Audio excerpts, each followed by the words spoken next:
ओम श्री गणेशाय नमः। बोले गौरी शंकर भगवान की जय। गणगौर व्रत। यह व्रत चैत्र शुक्ल तृतीया को किया जाता है। इस दिन सधवा स्त्रियां व्रत रखती हैं। कहा जाता है इसी दिन भगवान शंकर ने अपनी अर्धांगिनी पार्वती को तथा पार्वती ने तमाम स्त्रियों को सौभाग्य वर दिया था। पूजन के समय मिट्टी की गौरी बनाकर उस पर चूड़ी, महावर, सिंदूर चढ़ाने का विशेष फल है। चंदन, अक्षत, धूप, दीप नैवेद्य से पूजन करने, सुहाग सामग्री चढ़ाने तथा भोग लगाने का नियम है। यह व्रत रखने वाली स्त्रियों को गौर पर चढ़े सिंदूर को अपनी मांग में लगाना चाहिए। गणगौर की कहानी। एक समय भगवान शंकर नारद एवं पार्वती को साथ लेकर पृथ्वी पर घूमने चल दिए। पृथ्वी पर भ्रमण करते हुए तीनों एक गांव में पहुंचे। उस दिन चैत्र शुक्ल तृतीया थी। गांव के लोगों को जब शंकर जी के आने की सूचना मिली तो धनी स्त्रियां उनके पूजनार्थ नाना प्रकार के रुचिकर भोजन बनाने में लग गई। इसी प्रकार से उन कुलवंती स्त्रियों को काफी देर हो गई। दूसरी ओर निर्धन घर की स्त्रियों ने जैसे बैठी थी वैसे ही थाल में हल्दी चावल जल ले जाकर शिव पार्वती की पूजा की। अपार श्रद्धा भक्ति में निमग्न उन स्त्रियों को पार्वती ने पहचाना तथा उनकी भक्ति पूर्वक दी गई वस्तुओं का स्वीकार कर उन सब के ऊपर सुहाग रूपी हल्दी छिड़क दी। इस प्रकार मातेश्वरी गौरी से आशीर्वाद तथा मंगल कामनाएं प्राप्त कर वे स्त्रियां अपने अपने घर चली आईं। तत्पश्चात कुलवंती स्त्रियां 16 श्रृंगार 56 प्रकार के व्यंजन सोने के थाल में सजाकर लाईं। तब भगवान शंकर ने शंका व्यक्त करते हुए कहा, पार्वती जी, तुमने तमाम सुहाग प्रसाद तो साधारण स्त्रियों में बांट दिया, अब इन सबको क्या दोगी? पार्वती जी ने कहा, आप उनकी बात छोड़ दें। उन्हें ऊपरी पदार्थों से निर्मित रस दिया है, इसलिए उनका सुहाग धोती से रहेगा, परंतु इन लोगों को मैं अपनी उंगली चीरकर रक्त सुहाग रस दूंगी, जो मेरे समान ही सौभाग्यशालिनी बन जाएंगी। अस्तु, जब कुलीन स्त्रियां शिव पार्वती का पूजन कर चुकी तो देवी पार्वती ने अपनी उंगली चीरकर उसके रक्त को उनके ऊपर छिड़क दिया और कहा, तुम सब वस्त्राभरणों का परित्याग कर माया मोह से रहित हो तथा तन मन धन से पति सेवा करना, तुम्हें अखंड सौभाग्य की प्राप्ति होगी। भवानी का यह आशीर्वचन सुनकर तथा प्रणाम करके कुलीन स्त्रियां भी अपने अपने घर लौट आईं तथा पति परायणा बन गई। छिड़का खून जिसके ऊपर जैसे पड़ा था उसने वैसा ही सौभाग्य प्राप्त किया। इसके पश्चात पार्वती जी ने पति की आज्ञा से नदी में जाकर स्नान किया, बालू का महादेव बनाकर पूजन किया, भोग लगाया, प्रदक्षिणा करके 2 कनों का प्रसाद खाकर पार्वती ने मस्तक पर टीका लगाया।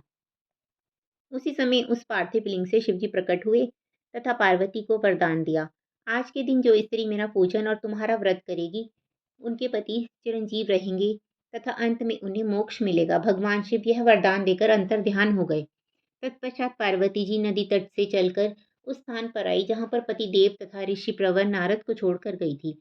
शिव ने विलंब का कारण पूछा तो इस पर पार्वती ने उत्तर दिया, मेरे भाई भावश नदी के किनारे मिल गए थे, उन्होंने मुझसे दूध भात खाने और ठहरने का आज्ञा किया, इसी कारण से मुझे आने में देर लग गई। ऐसा सुनकर अंतर्यामी भगवान शंकर स्वयं दूध भात खाने के लिए चल दिए। पार्वती जी ने जब समझा कि ढोल की पोल खुल जाएगी तो अधीर होकर पति से प्रार्थना करती हुई शंकर जी के पीछे पीछे चली। पार्वती ने जब नदी की ओर देखा तो पाया कि एक सुंदर माया का महल बना हुआ है, उसमें शिवजी के साले तथा सलहज विद्यमान थे। ये लोग जब वहां पहुंचे तो उन लोगों ने आगवानी तथा स्वागत सत्कार किया। 1-2 दिन तक तीनों ने उनका आतिथ्य ग्रहण किया। तीसरे दिन सुबह पार्वती के द्वारा किए हुए चलने के आग्रह को ठुकरा दिया। इससे देवी काफी कुपित हुई तथा अकेली ही चल पड़ी। मजबूर होकर महादेव को उनका अनुसरण करना पड़ा। नारद भी साथ में थे। तीनों व्यक्ति चलते चलते काफी दूर निकल आए। सायंकाल होने पर शिवजी ने बहाना किया कि मैं तो तुम्हारे मायके में अपनी माला ही भूल आया। इस पर पार्वती माला लाने को तैयार हुई, किंतु शिवजी की आज्ञा से ना जा सकी। नारद जी वहां गए। जाकर देखते हैं कि कहीं महल का नामो निशान है, ना कहीं माला, वरन घोर अंधकार में नृशंस हिंसक पशु विचर कर रहे हैं। इस अंधकारपूर्ण डरावने वातावरण को देख नारद बहुत आश्चर्यचकित हुए। तत्क्षण अचानक बिजली के चमकने से वृक्ष पर टंगी माला दिखाई दी। उसे लेकर महामुनि भयातुर अवस्था में शीघ्र ही शिवजी के पास आए और अपनी विपत्ति का अधोपांत वर्णन कह सुनाया। इस प्रसंग को सुनकर हंसते हुए शिव ने नारद से इसका आदि मूल कारण बताया। हे मुनि, आपने जो कुछ भी दृश्य देखा वह पार्वती की अनोखी माया का प्रतिफल है। वे अपने पार्थिव पूजन की बात को आपसे गुप्त रखना चाहती थी, इसलिए उन्होंने झूठा बहाना बनाया था। फिर उस असत्य को सत्य करने के लिए उन्होंने अपने पतिव्रत धर्म की शक्ति से झूठे महल की रचना की।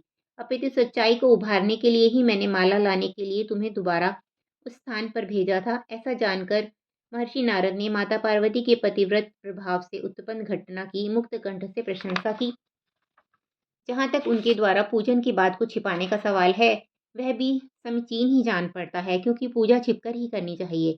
मेरा यह आशीर्वचन है कि जो स्त्रियां इस दिन को गुप्त रूप से पति का पूजन कार्य संपादित करेंगी, उनकी कृपा से समस्त मनोकामनाओं की पूर्ति होगी तथा उनके पति भी चिरंजीवी होंगे। क्योंकि पार्वती जी ने व्रत को छिपाकर किया था, उसी परंपरा के अनुसार आज भी पूजन के अवसर पर पुरुष उपस्थित नहीं रहते। बोलो गणेश जी भगवान की जय। बोलो गौरी शंकर भगवान की जय।